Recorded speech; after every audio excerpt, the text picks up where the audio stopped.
Hello friends, welcome back to Prabhu Yam YouTube channel.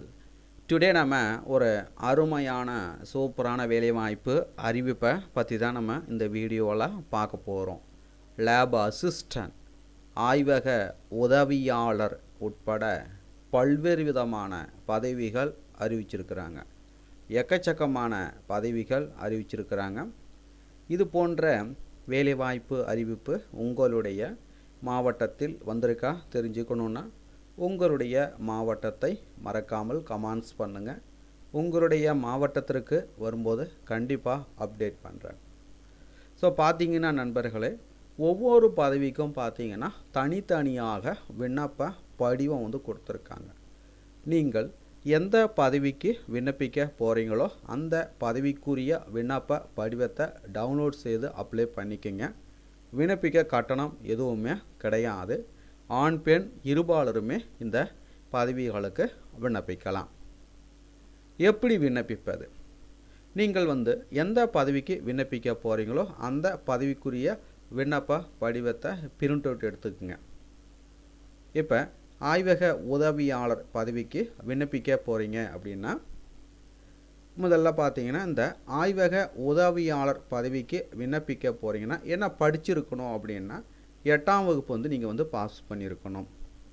8ஆம் வகுப்புக்கு மேலே நீங்கள் எது வேணாலும் படிச்சிருக்கலாம். ரைட்டுங்களா? ஸோ இதில் பார்த்தீங்கன்னா 8ஆம் வகுப்பு தேர்ச்சி பெற்றவர்கள் முதல் எனி டிகிரி படித்தவர்கள் விண்ணப்பிக்கிற மாரி போஸ்டிங்லாம் கொடுத்துருக்குறாங்க. 10th பாஸ் ஆனவங்களுக்கு போஸ்டிங் கொடுத்துருக்குறாங்க. 8ஆம் வகுப்பு தேர்ச்சி பெற்றவங்களுக்கு போஸ்டிங் கொடுத்துருக்குறாங்க. ஏதாவது ஒரு டிகிரி முடித்தவங்களும் பார்த்தீங்கன்னா விண்ணப்பிக்கிற மாரி போஸ்டிங்லாம் கொடுத்துருக்குறாங்க. எக்கச்சக்கமான பதவிகள் அறிவிச்சிருக்கிறாங்க. இப்போ ஆய்வக உதவியாளர் லேப் அசிஸ்டன்ட் பதவிக்கு விண்ணப்பிக்க போகிறீங்கன்னா இந்த விண்ணப்ப படிவத்தில் பார்த்தீங்கன்னா பாஸ்போர்ட் சைஸ் ஃபோட்டோ ஒட்டுவதற்கென்று தனியாக விண்ணப்ப படிவத்தில் பாக்ஸ் இருக்கும். ரைட்டுங்களா? ஸோ அந்த பாக்ஸில் ரீசெண்டாக எடுத்த பாஸ்போர்ட் சைஸ் ஃபோட்டோவை ஒட்டிடுங்க. அதற்கு மேலே என்ன பண்ணுறீங்கன்னா உங்களுடைய சைன் பண்ணிவிடுங்க. ரைட்டுங்களா? அதுக்கடுத்த பார்த்தீங்கன்னா விண்ணப்பதாரர் பெயர், உங்களுடைய நேம் பார்த்தீங்கன்னா சர்டிஃபிகேட்டில் எப்படி இருக்குன்னு பாருங்கள், அதேமாரி எழுதுருங்க. தகப்பனார் பெயர், பிறந்த தேதி மற்றும் வயது, கல்வித்தகுதி சான்றுடன், 8ஆம் வகுப்பு மார்க் ஷீட்டு. ரைட்டுங்களா? அதோடைய நகல் நீங்கள் இணைத்து அனுப்புகிற மாரி இருக்கும். ஆதார் எண் அதுக்கான நகல், ஜாதி சான்று அதுக்கான நகல், கைபேசி எண் மற்றும் மின்னஞ்சல் முகவரி, 3 அனுபவம் ஏதேனும் இருப்பின் அதுக்குரிய சான்றிதழ் நகல் கண்டிப்பாக இணைக்கணும் அப்படின்னு சொல்லியிருக்காங்க. தற்காலிக முகவரி, நிரந்தர முகவரி. அதுக்கடுத்தா பார்த்தீங்கன்னா இடம் தேதியை எழுதிடுங்க. மறக்காமல் உங்களுடைய சைன் போட்டுடுங்க.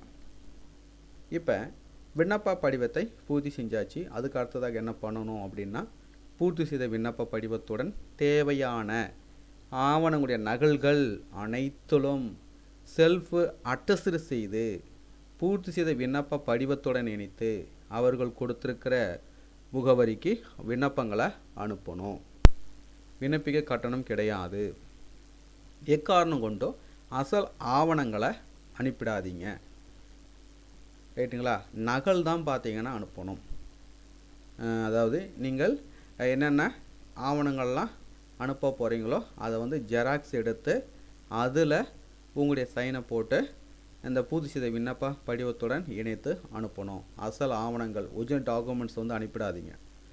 நேர்காணலும் போது பார்த்தீங்கன்னா அசல் ஆவணங்கள் நீங்கள் சமர்ப்பிக்கணும். வெரிஃபிகேஷன் கோசம் கேட்பாங்க. அப்போது தான் பார்த்தீங்கன்னா நீங்கள் ஒரிஜினல் நீங்கள் எடுத்துக்கிட்டு போகிற மாரி இருக்கும். ரைட்டுங்களா? விண்ணப்பிக்கும் போது உங்களுக்கு ஒரிஜினல் டாக்குமெண்ட்ஸ் அனுப்பக்கூடாது. ரைட்டுங்களா? நீங்கள் அனுப்பக்கூடாது. ஜெராக்ஸ் தான் பார்த்தீங்கன்னா பூர்த்தி செய்த விண்ணப்ப படிவத்துடன் இணைத்து அனுப்பணும். ரைட்டுங்களா? இதில் பார்த்தீங்கன்னா ஒவ்வொரு பதவிக்கும் தனித்தனியாக விண்ணப்ப படிவம் கொடுத்துருக்காங்க. ஸோ நீங்கள் எந்த பதவிக்கு விண்ணப்பிக்க போகிறீங்களோ அந்த பதவிக்குரிய விண்ணப்ப படிவத்தை டவுன்லோட் செய்து அப்ளை பண்ணிக்கோங்க.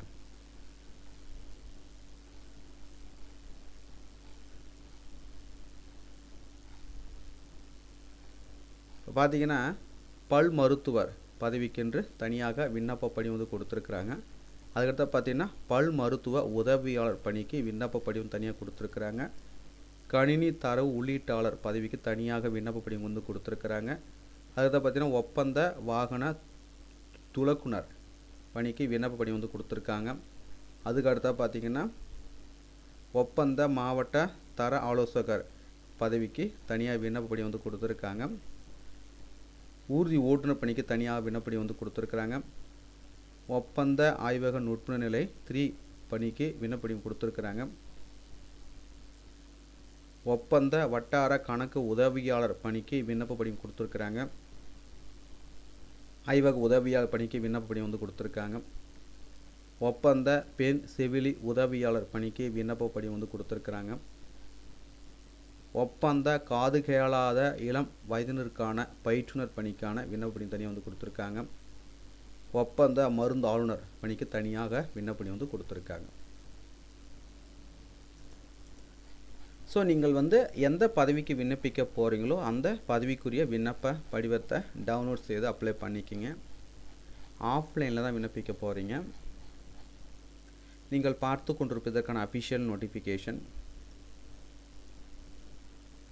என்னென்ன போஸ்டிங் வந்து கொடுத்துருக்காங்கன்னா பல் மருத்துவர் 3 போஸ்ட்டு. குவாலிஃபிகேஷன் பார்த்தீங்கன்னா பிடிஎஸ் முடிச்சிருக்கணும். சேலரி 34,000 தராங்க. வயது வரம்பு பொறுத்த வரைக்கும் 45 வயதிற்கு மிகாமல் இருக்க வேண்டும். பல் மருத்துவ உதவியாளர் 10ஆம் வகுப்பு தேர்ச்சி பெற்றிருக்க வேண்டும். டென்டல் சர்ஜனில் பார்த்தீங்கன்னா எக்ஸ்பீரியன்ஸ் இருக்கணும். சேலரி 13,800 ரூபாய் தராங்க. வயது வரம்பு பொறுத்த வரைக்கும் ஓசிக்கு பார்த்தீங்கன்னா 32 வயதிற்குள் இருக்கணும். அதுக்கடுத்தா பார்த்தீங்கன்னா பிசி எம்பிசி டிஎன்சிக்கு 34 வயதிற்குள் இருக்கணும். எஸ்சி எஸ்டிக்கு 37 வயதிற்குள் இருக்கணும். கணினி தரவு உள்ளீட்டாளர் ஒரு போஸ்ட்டு. ஸோ இதற்கான குவாலிஃபிகேஷன் பார்த்தீங்கன்னா computer graduate or any graduate with diploma in computer application முடிச்சிருக்கணும். சேலரி 13,500 ரூபாய் தராங்க. வயது வரம்பு பொறுத்த வரைக்கும் 35 வயதிற்கு மிகாமல் இருக்க வேண்டும். வாகன துலக்குனர் ஒரு போஸ்ட்டு. ஸோ அதற்கான குவாலிஃபிகேஷன் பார்த்தீங்கன்னா தமிழில் எழுத படிக்க தெரிந்திருக்க வேண்டும். சேலரி 8,500 ரூபாய் தராங்க. வயது வரம்பு பொறுத்த வரைக்கும் ஓசிக்கு 32 வயதுக்குள் இருக்கணும். பிசி எம்பிசி டிஎன்சிக்கு 34 வயதிற்குள் இருக்க வேண்டும். எஸ்சி எஸ்டிக்கு 37 வயதிற்குள் இருக்க வேண்டும். மாவட்ட தர ஆலோசகர் ஒரு போஸ்ட்டு. ஸோ இதற்கான குவாலிஃபிகேஷன் பார்த்தீங்கன்னா dental AYUSH nursing social science life science graduates with master in hospital administration public health and management full time or equivalent with 2 years experience இருக்கணும். சேலரி 40,000 தராங்க. வயது வரம்பு பொறுத்த வரைக்கும் லெஸ் தென் 45 years. அதுக்கு பார்த்தீங்கன்னா ஊர்தி ஓட்டுநர் ஒரு போஸ்ட்டு. குவாலிஃபிகேஷன் 8ஆம் வகுப்பு தேர்ச்சி பெற்றிருக்க வேண்டும். கனரக வாகன ஓட்டுநர் உரிமை பெற்றிருக்க வேண்டும். 2 வருட முன் அனுபவம் இருக்கணும். சேலரி 13,500 ரூபாய். வயது வரம்பு பொறுத்த வரைக்கும் ஓசிக்கு 32 வயதிற்குள் இருக்கணும். பிசி எம்பிசி டிஎன்சிக்கு 34 வயதிற்குள் இருக்க வேண்டும். எஸ்சி எஸ்டிக்கு பார்த்தீங்கன்னா 37 வயதிற்குள் இருக்க வேண்டும். ஆய்வக நுட்புணர் நிலை 3 ஒரு போஸ்ட்டு. ஸோ இதற்கான குவாலிஃபிகேஷன் பார்த்தீங்கன்னா certificate in lab technology diploma in medical lab technology முடிச்சுக்கணும். 13,000 சம்பளம் தராங்க. வயது வரம்பு பார்த்தீங்கன்னா ஓசிக்கு 32 வயதிற்குள் இருக்கணும். பிசி எம்பிசி டிஎன்சிக்கு 34 வயதிற்குள் இருக்க வேண்டும். எஸ்சி எஸ்டிக்கு 37 வயதிற்குள் இருக்க வேண்டும். வட்டார கணக்கு உதவியாளர் ஒரு post. BCom degree and computer knowledge இருக்கணும் வித் டேலி. சேலரி பார்த்தீங்கன்னா 16,000. வயது வரம்பு பொறுத்த வரைக்கும் 35 வயதிற்கு மிகாமல் இருக்க வேண்டும். ஆய்வக உதவியாளர் மாவட்ட பொது சுகாதார ஆய்வகம் கேட்டிங்களா மாய்பிளி யூரணி ஒரு போஸ்ட்டு. ஸோ இதற்கான குவாலிஃபிகேஷன் பார்த்தீங்கன்னா 8ஆம் வகுப்பு தேர்ச்சி பெற்றிருக்க வேண்டும். சேலரி 8,500 ரூபாய் தராங்க. வயது வரம்பு பொறுத்த வரைக்கும் 30 years ஆர் பிலோ. பெண் செவிலி உதவியாளர் ஒரு போஸ்ட்டு. குவாலிஃபிகேஷன் பார்த்தீங்கன்னா எம்என்ஏ எஃப்என்ஏ கோர்ஸு. சேலரி 8,500 ரூபாய் தராங்க. வயது வரம்பு பொறுத்த வரைக்கும் ஓசிக்கு 32 வயதிற்குள் இருக்கணும். பிசி எம்பிசி டிஎன்சிக்கு 34 வயதிற்குள் இருக்க வேண்டும். எஸ்சி எஸ்டிக்கு பார்த்தீங்கன்னா 37 வயதிற்குள் இருக்க வேண்டும். தரவு உள்ளீட்டாளர் ஒரு போஸ்ட்டு. ஸோ அதற்கான குவாலிஃபிகேஷன் பார்த்தீங்கன்னா computer graduate or any graduate ஏதாவது ஒரு டிகிரி முடிச்சிருக்கணும். With diploma in computer application முடிச்சிருக்கணும். சேலரி பார்த்தீங்கன்னா 13,500 ரூபாய். 35 வயதிற்கு மிகாமல் இருக்க வேண்டும். காதுகாலாத இளம் வயதினருக்கான பயிற்றுனர் ஒரு போஸ்ட்டு. ஸோ இதற்கான குவாலிஃபிகேஷன் பார்த்தீங்கன்னா டிடிஒய்டிஹெச்ஹெச் ரைட்டுங்களா 17,000 சேலரி. வயது வரம்பு பொறுத்த வரைக்கும் ஓசிக்கு 32 வயதுக்குள் இருக்கணும்.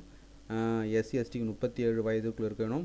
பிசி எம்பிசி டிஎன்சி 34 வயதிற்குள் இருக்க வேண்டும். மருந்து ஆளுநர் 2 post. Qualification diploma in pharmacy முடிச்சிருக்கணும். 15,000 ரூபாய் சம்பளம் தராங்க.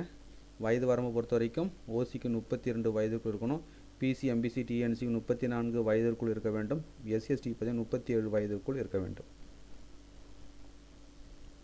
விண்ணப்பம் அனுப்ப வேண்டிய முகவரி நிர்வாக செயலாளர், மாவட்ட நலவாழ்வு சங்கம், துணை இயக்குனர், சுகாதார பணிகள் அலுவலகம், மாப்பிள்ளையூரணி, தூத்துக்குடி 628002 என்ற முகவரிக்கு விண்ணப்பிக்க வேண்டும். விண்ணப்பிக்க கட்டணம் எதுவுமே கிடையாது. விண்ணப்பிக்க வேண்டிய கடைசி தேதி என்னைக்குன்னு பார்த்தீங்கன்னா 27/2/2024 மாலை 5 மணிக்குள் பார்த்தீங்கன்னா மேற்கூறிய அலுவலகத்தில் நேரிலோ அல்லது தபால் மூலமாகவோ சமர்ப்பிக்க வேண்டும் அப்படின்னு சொல்லியிருக்காங்க. விண்ணப்பிக்க கட்டணம் கிடையாது. ஸோ தகுதியும் விருப்பமும் உள்ளவர்கள் அப்ளை பண்ணிக்கோங்க. மேலும் உங்களுக்கு கூடுதல் விவரங்கள் வேணால் நோட்டிஃபிகேஷனுடைய பிடிஎஃப் லிங்க் நீங்கள் பார்த்து கொண்டிருக்கிற இந்த வீடியோக்கு கீழே உள்ள டிஸ்கிரிப்ஷனில் அதற்கான லிங்க்கை வந்து கொடுக்குறேன். டவுன்லோட் செய்து ரீட் பண்ணி பார்த்துக்குங்க. மீண்டும் நம்ம அடுத்த ஒரு வேலை வாய்ப்பு வீடியோவில் சந்திப்போம். அனைவருக்கும் நன்றி.